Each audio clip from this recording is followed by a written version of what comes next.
What's up, YouTube? Something I realized I had not taught on the channel that I probably should have is what I played just there, which is one of these so-called Segovia patterns. These are the major and minor scales that were made popular by concert guitarist Andres Segovia in the 20th century. And they usually cover broad ranges of the guitar in several positions and feature shifts. They're required playing in a lot of colleges and universities, though I do think they've fallen out of favor quite a bit in the last 10 or 20 years. That being said, I still think they're very worthy of practice, if for no other reason than they get you to practice shifts, something that a lot of novice guitar players are not super comfortable with yet. So they're a great way to get to practice shifts, and they're also just a really good place to start when you're getting into picado playing. So the one that we're going to learn today is the first one of the entire series, which is C major. Has no sharps, no flats, so you don't have to worry about thinking about sharp or flat notes. It is a movable scale. It starts in the second position and goes to the fifth. And by movable, I mean you could start in different positions and it becomes a different scale following the same pattern. So again, we're going to start in the second position, and I'm gonna try to get real close here with the left hand so you can see exactly what I'm doing. I'm starting in the second position, and I'm actually starting with the second finger, which means I'm starting on the third fret. When I learn these scales, I tend to think of fingering patterns, not fret patterns, though I will call out the frets. The reason for that is that when we start on C sharp, the pattern of fingers is still exactly the same to play C sharp major as it is to play C. So because the fingering patterns are the same, it's good to think about the fingering patterns, not the frets, but I will call it the frets. So it starts here with finger 2, 3rd fret, and on the 5th string we're just going to play finger 2 and finger 4. That's 3rd fret, 5th fret. Then we're going to go up to the 4th string, and we're still in second position, so we're playing on the 2nd fret, finger 1, 2, 4 on the 2nd, 3rd, 5th fret. Then we're going to go to the 3rd string, and we're going to play finger 1 and 3 on the 2nd and 4th fret. So that's 3, 5, 2, 3, 5, 2, 4.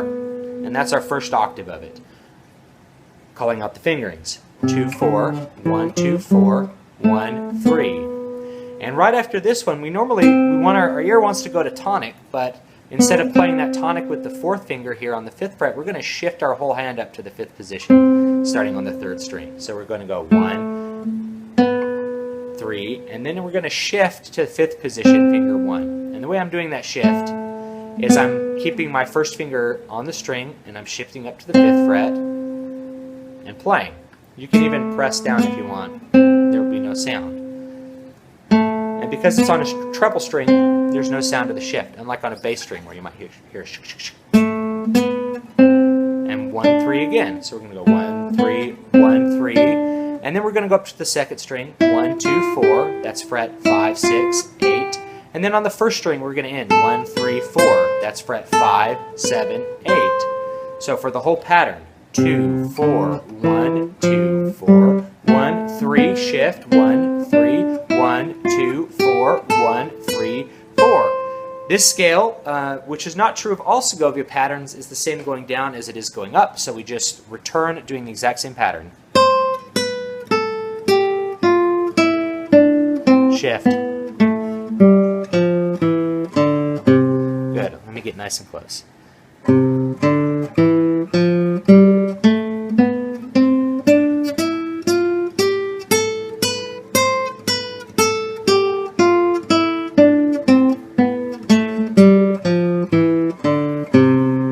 Incidentally, when you're going down,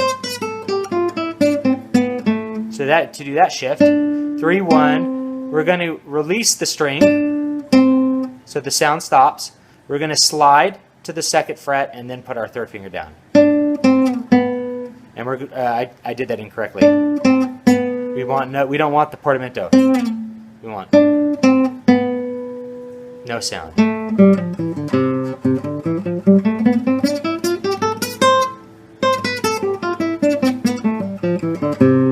Okay? The right hand is really simple. It's just alternating I and M. Where it gets kind of complicated is that sometimes you have 3 notes on a string, sometimes you have 4. So you're not going to start on each string doing either I or M. It's going to change up a little bit. So crossing over the M finger with the I finger can sometimes be a little bit challenging. So let's go ahead and let's take a look at the right hand very quickly. I'm going to lower the camera down here so you can see what I'm doing with my right hand.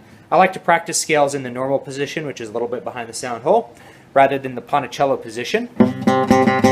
Ponticello sometimes can make things feel a little easier because we are have a little stiffer string. But I like to practice in the normal position because that's where I like the tone of most of the piccato playing to happen. Again, I'm going to be doing this rest stroke, which means this knuckle is going to be lining up. It's kind of hard to see from this angle, but basically the string that you're landing on, that's where the knuckle lines up. So more or less lining up kind of on this string, and then going from there. And we're going to try to do strict alternation as best we can. We're going to practice this. I am, I am, I am, I am, I am, I am, I am, I. And then we can go back down. M, I, M, I, M, I, M, I, M, I, M, I, M, I. Okay. See if you can see how strict you can do it, keeping it in a normale position. What we want to usually avoid is dragging the finger because that can mess up things once we start going fast.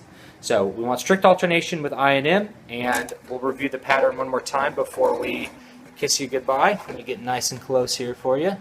1, 3, shift. 1, 3, 1, 2, 4. 1, 3, 4. Back down. 3, 1, 4, 2, 1. 3, 1, shift. 3, 1, 4, 2, 1, 4, 2. That's C major. That's the first one that you'll learn. Practice it nice and slow with the metronome, and then try to work up from there. The very, very best players will play this in 16th notes at around 150 beats per minute to give you an idea of where really fast piccato is. And if you actually play piccato, picking every single note at 150 with 16th notes, you'll actually find that it's quite fast. Paco de Lucia, his piccato is about 150, or was 150 when he was alive. And he was considered an extremely fast piccato player. So keep that in mind. I think 150's probably been my upper limit throughout anything that I've done as far as piccato scales go. So good luck with that. Let me know what you think, what you want, and don't forget to like, comment, and subscribe.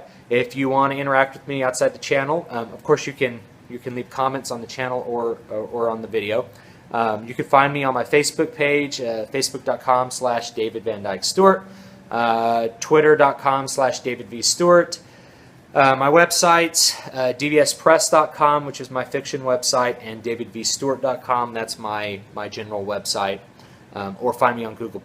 I'm plus David Stewart Writer, I think. So anyway, thank you so much for watching, and I hope you have a great day, and don't forget to keep practicing.